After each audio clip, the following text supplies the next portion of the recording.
छत्रपति संभाजी महाराज की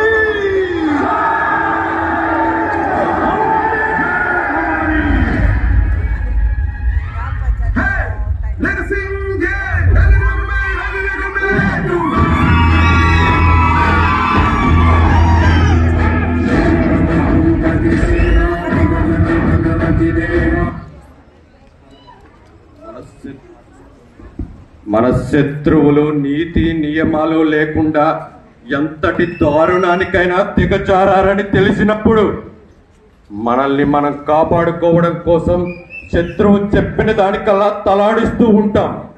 ఇటువంటి పరిస్థితులు మేము అర్థం చేసుకోగలం. కానీ నాకు అర్థం కాని విషయం ఒకటే, మిగతా వారిలా మరాఠీలు ఎప్పటి నుండి స్వార్థంగా ఆలోచిస్తున్నారు. మరాఠీలు ప్రాణత్యాగం చేసింది స్వరాజ్య స్థాపన కోసం, మరి ఛత్రపతి శివాజీ మహారాజ్ కోసం. గద్దెనెక్కడం కోసం సొంత వారినే చంపుకున్న మూర్ఖుడు వాడు ఔరంగ్. మన విశ్వాసాన్ని కొనాలని చూస్తున్నాడు. ఇది ఈ మరాఠాలకే అవమానం. సమయం ఆసన్నమైంది.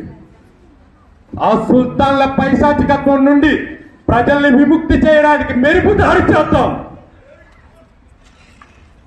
ఆ ఔరంగ్ని మరియు వాడి అనుచరుల్ని కాల్చి బూడిద చేద్దాం.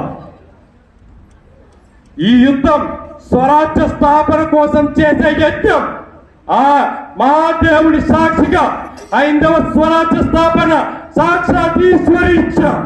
జై భవానీ, జై భవానీ, జై భవానీ.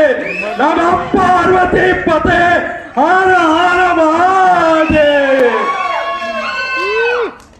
నా మాతృభూమి గుండెపై తన్నిన